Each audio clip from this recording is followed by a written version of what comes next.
So hello everyone आमे हिंदी रो previous video रे कबीर दासंकर कवि परिचय आ ता सहित आमे किछि शब्द अर्थ देखिथिले।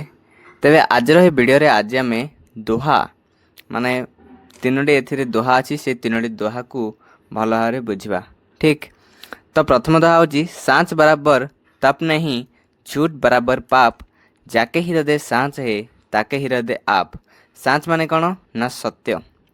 तो सत्यर बराबर कौन तपस्या किंबा कौन ज्ञान नहीं आ मिथ्यार समान रे कौन पाप बा कौन खराब काम नहीं।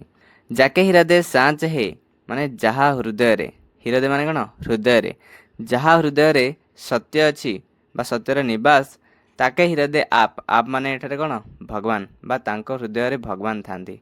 तेबे यार डिटेल्ड एक्सप्लेनेशन सेपटे देछि चलो देखिबा। तेबे सांच बराबर तप नहीं माने सत्य हमेशा महान होता है।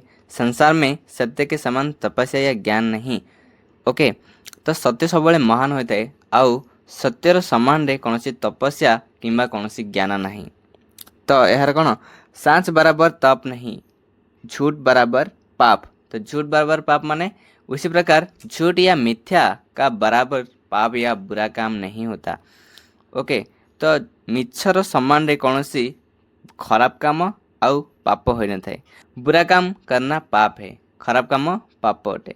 जिसके हृदय में सत्य का निवास है अर्थात जो हमेशा सच बोलता है उसका हृदय निर्मल है, पाप रहित है। उसके निर्मल हृदय में भगवान विराजमान करते हैं अर्थात सत्यवादी को भगवान के दर्शन मिलते हैं। माने जाके हृदय सांच है ताके हृदय आप। यार अर्थ कौन ना जहाँ हृदय रे सत्यर निवास जी सब सत्य कही थाए एवं तार हृदय निर्मल होता है।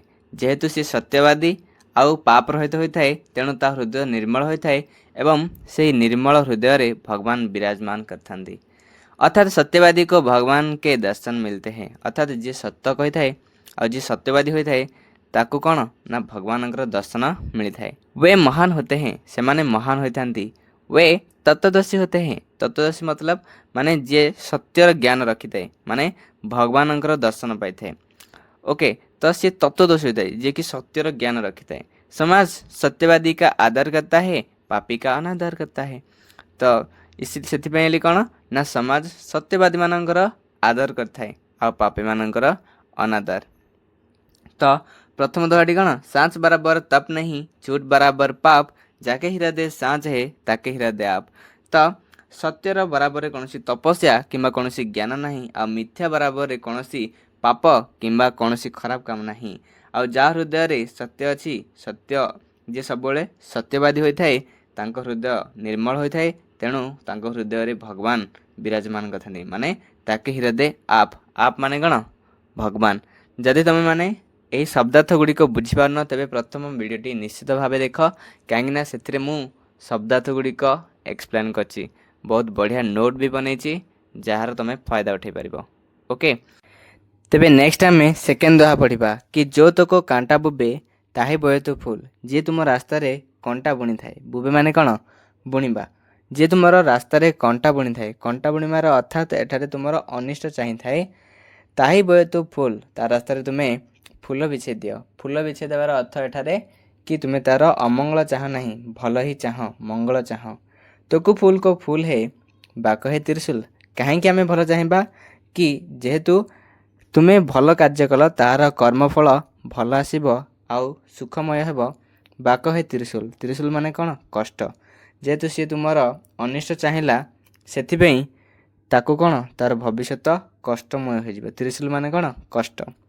तेबे यार आम डिटेल्ड व्याख्या बुझिबा कि यह सत्य है प्रमाणित है कि अच्छा काम करने वालों को अच्छा फल मिलता है और बुरे काम करने वालों को बुरा फल मिलता है।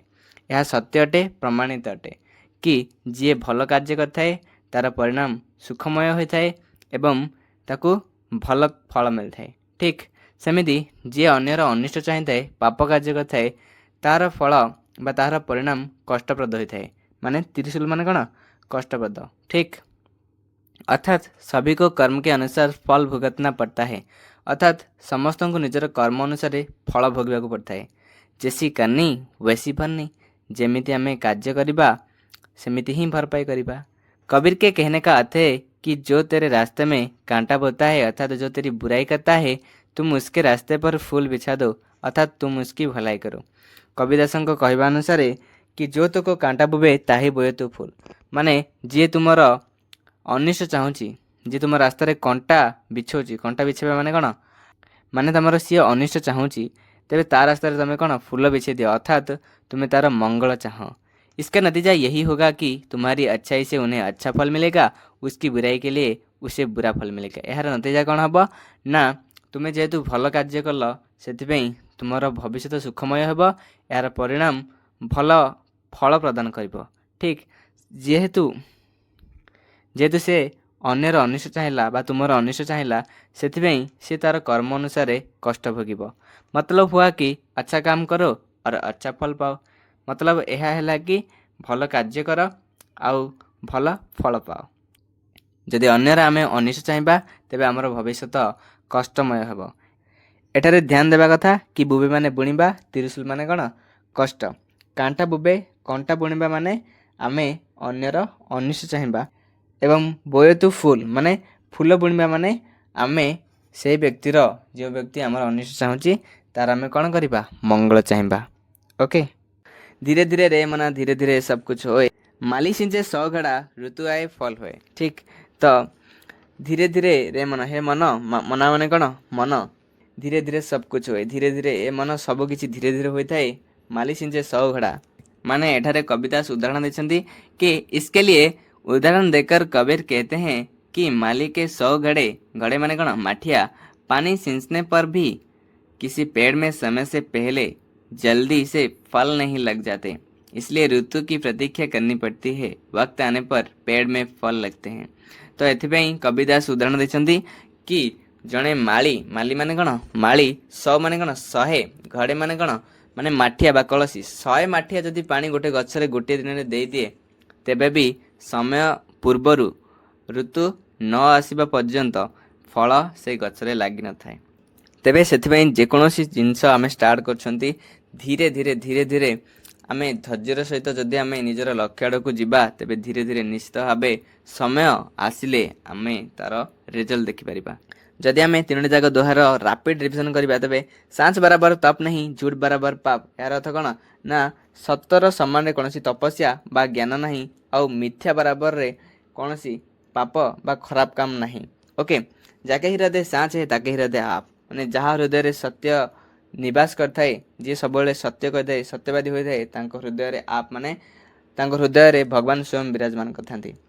जो तोको कांटा बुबे ताही बोए तू फूल माने जे तुम रास्तार कंटा बुणी थाए माने तुम अनिष्ट चाहिए ताही बोए तू फूल ता रास्तार तुम फूल बिछी दियो माने ताहार तुम कौन माने ताकू जितेबाला असुविधा पड़ता है ताको तुम कौन कर साहाଯ୍य कर माने तार तुम भल चाह तोकू फूल को फूल है तुम भल कार्य परिणाम भल आसब। बाक है त्रिशूल जेहेतु सी अनिष्ट चाहिए तेणु सी कष्ट पाइब। धीरे धीरे रे मना धीरे धीरे सब कुछ होए माली सिंचे 100 घड़ा ऋतु आए फल हुए ठीक। तो धीरे धीरे रे मन हे मन मना माने कौन मन धीरे धीरे रे मना धीरे धीरे सब कुछ हुए धीरे धीरे ए मन सब किसी धीरे धीरे होता है माली सिंचे 100 घड़ा माली जदि गोटे दिन में 100 माठिया पानी गोटे गछ को देदेव तेरे ऋतु न आसवा पर्यंत से फल लगी न थाए। तो आशा करछि आपण मानक तीनोटी दोहा बहुत भल भाव बुझा पड़थिबो।